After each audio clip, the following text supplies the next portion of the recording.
Hello everyone, saya mau membandingkan firman Tuhan dengan firman Tuhan untuk mengerti apa artinya God is love. Kita tidak bisa menginterpretasi arti God is love selain dari apa yang sudah dengan sangat jelas diungkapkan di dalam kitab sucinya. Kita tidak boleh merubah firman Tuhan untuk mencocokkan firman itu dengan pendapat hati saya yang licik dan yang sudah membatu. Marilah kita membaca kitab suci sesuai dengan apa yang telah diungkapkan. Walaupun apa yang dikatakan bisa saja sangat bertentangan dengan apa yang saya mengerti sebagai kebenaran. Yang harus dirubah adalah pendapat manusia, bukan firman Tuhan yang tidak bisa berbohong. Mari kita belajar dari firman Tuhan, apa artinya God is love.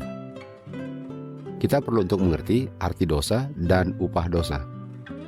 Dosa adalah pelanggaran hukum Tuhan. Artinya waktu hukum Tuhan dilanggar, orang itu berdosa. Upah dosa adalah kematian, dan kematian atau kebinasan adalah tuntutan justice, yaitu tuntutan hukum Bapa yang telah dilanggar. Kematian adalah tanpa kehidupan. Darah adalah lambang kehidupan, dan buktinya kematian adalah darah ditumpahkan. Darah ditumpahkan adalah kematian yang adalah tanpa kehidupan. Kita mulai di Yohanes 3:16 dikatakan, karena begitu besar kasih Bapa terhadap orang berdosa yang sepatutnya dibinasakan, sehingga Bapa memberikan anaknya yang Dia kasihi untuk mati kematian orang berdosa yang sepatutnya dibinasakan.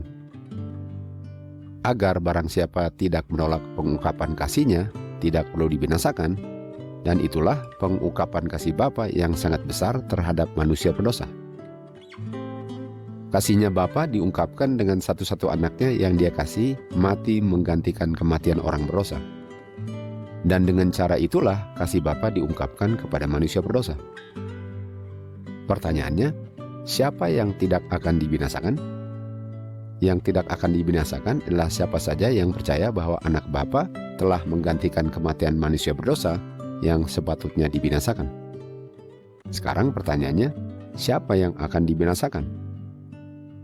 Yang akan dibinasakan adalah siapa saja yang tidak percaya bahwa kasih Bapa diungkapkan dengan Bapa memberikan anaknya untuk mati kematian orang berdosa. Karena mereka mengerti bahwa God is love adalah God yang tidak membinasakan, sehingga nggak ada yang perlu mati. Untuk mengartikan God is love artinya upah dosa bukan kematian, artinya God is love tidak diungkapkan dengan Bapa memberikan anaknya yang mati di kayu salib. Karena God is love artinya tidak ada yang perlu mati. Kalau itu artinya God is love. Artinya dengan Bapa memberikan anaknya untuk mati kematian orang berdosa, maka itu artinya God is not love. Kalau God is love artinya tidak ada yang perlu mati. Dan kalau God is not love, artinya manusia berdosa akan binasa. Karena God sangat tidak mengasihi manusia berdosa, sehingga Dia punya anak tidak membayar upah dosa karena God tidak membinasakan. Tapi di Yohanes 3:16 katakan, orang itu akan dibinasakan kalau dia tolak God is love. Jadi mari kita baca jikalau ayat itu mengatakan God so not love the world. Karena God sangat tidak mengasihi orang berdosa yang sepatutnya binasa, sehingga Dia tidak memberikan anaknya untuk mati kematian orang berdosa. Sehingga manusia yang sepatutnya binasa akan dibinasakan, karena God is not love. Dan itulah artinya jikalau God is love, yang dirubah artinya menjadi God does not destroy. Dan itulah artinya God is love, kalau God is love itu tidak membinasakan orang yang sepatutnya mati.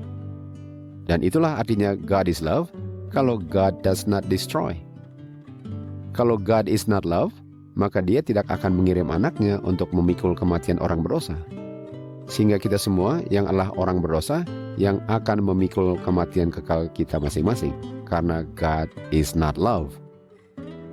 Artinya untuk mengatakan bahwa God is love artinya God tidak membinasakan, artinya God is love sama dengan Dia biarkan manusia berdosa dibinasakan, karena Dia tidak memberikan anaknya untuk mati kematian orang berdosa. Dengan kata lain, God is love yang tidak membinasakan adalah God yang tidak mengasihi orang berdosa. Sehingga God is love versi itu adalah God is not love. God is love yang tidak membinasakan adalah God yang tidak love orang berdosa. Jadi pilihannya, manusia dibinasakan atau anaknya yang mati di kayu salib sebagai pengganti kematian kekal manusia. Tolak kematian anaknya sama dengan memikul upah dosa sendiri. Tidak bisa tolak dua-duanya. Tidak bisa manusia berdosa tidak dibinasakan dan Kristus tidak mati menggantikan kematian orang berdosa. Karena salah satunya harus mati. Tidak bisa saya menggantikan ayat-ayat Alkitab untuk menyesuaikan saya punya pengertian God is love. God is love yang artinya God tidak membinasakan, menolak manusia berdosa dibinasakan, dan menolak kematian anaknya Bapa sebagai kematian manusia yang memenuhi tuntutan hukum Bapanya. Bapa memberikan anaknya sebagai pengungkapan kasihnya terhadap manusia yang sepatutnya dibinasakan. Dan anaknya diberikan untuk mati kematian orang berdosa. God is love mengungkapkan Bapa menyangkal dirinya dengan dia memberikan dirinya melalui anaknya untuk menggantikan kematian orang berdosa yang seharusnya dibinasakan. Untuk mengatakan God is love tidak membinasakan, artinya Bapa tidak menyangkal dirinya.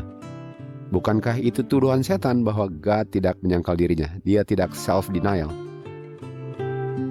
Tuduhan dusta setan terhadap karakter dan pemerintahan ilahi muncul dalam terang yang sebenarnya. Dia telah menyatakan bahwa sementara Sang Pencipta menuntut penyangkalan diri dari semua yang lain, dia sendiri tidak melakukan penyangkalan diri dan tidak melakukan pengorbanan apapun. Dan untuk mengatakan God is love tidak membinasakan, artinya God harus merubah hukumnya. Upah dosa bukan kematian. Kalau kematiannya menuntut anaknya mati untuk menggantikan orang berdosa, itu namanya God yang selfish. Dan selfish adalah lawannya love. Selfish artinya dia tidak mau anaknya mati menggantikan orang berdosa. Itu namanya selfish. Dan sekarang dia merubah hukumnya sehingga nggak ada yang perlu mati. Apakah God is love adalah God is selfish? Atau God is love adalah God yang tidak selfish karena dia mengorbankan anaknya yang dia kasihi? Untuk menyangkal kematian adalah upah dosa, ialah untuk menggantikan hukum Tuhan karena Tuhan adalah selfish. Apakah itu versi God is love yang mengatakan God does not destroy? God is love artinya manusia tidak perlu dibinasakan karena anaknya Bapa sendiri yang dia korbankan sebagai pengungkapan kasihnya yang begitu besar pada manusia yang telah melanggar hukumnya. Bukti God is not love ialah kalau dia tidak berikan anaknya untuk memenuhi tuntutan hukumnya yang telah dilanggar, sehingga nggak ada yang perlu dibinasakan. Itu bukan God is love. Dan bukti God is love ialah karena Bapa telah memberikan anaknya untuk memenuhi tuntutan hukumnya yang telah dilanggar oleh manusia yang sepatutnya mati kematian kekal. Karena begitu besar kasih Bapa terhadap orang berdosa, dia berikan anaknya untuk mati kematian orang berdosa yang telah melanggar hukumnya. Karena hukumnya tidak bisa dirubah. Agar barang siapa percaya bahwa kematian anaknya yang telah memenuhi tuntutan hukumnya yang telah dilanggar adalah pengungkapan kasihnya kepada manusia berdosa, tidak perlu dibinasakan, tetapi memperoleh kehidupan kekal. God is love dibuktikan dengan anaknya yang dia kasihi mati kematian orang berdosa, karena upah dosa adalah kematian. Itu artinya God is love. God is not love ialah God yang tidak mengizinkan anaknya untuk mati, karena dia sangat selfish, sehingga dia rubah hukumnya. Upah dosa bukan kematian. Kalau kematian adalah kematian anak saya mau rubah hukum saya agar tidak ada yang perlu mati. Itu God is not love yang sudah diputarbalikkan menjadi God is love. Semoga God is love yang sesungguhnya, yang diungkapkan di Alkitab sebagaimana yang sudah tertulis, tanpa dirubah artinya, tanpa dibuang ayatnya, tanpa disesuaikan dengan isi hati manusia yang sangat bertentangan dengan kebenaran firman Tuhan, tanpa merubah firman Tuhan agar sesuai dengan pendapat saya apa artinya God is love. Barang siapa menambah ataupun mengurangi firman Tuhan untuk menyesuaikan kebenaran firman Tuhan dengan isi hatinya yang tidak diperbaharui oleh firman Tuhan, lah yang akan dibinasakan. God is love. Buktinya, anaknya mati kematian orang berdosa. Hukumnya tidak dirubah. Orang yang dibinasakan adalah orang yang pilih untuk menolak God is love. God is love indeed. To God be the glory.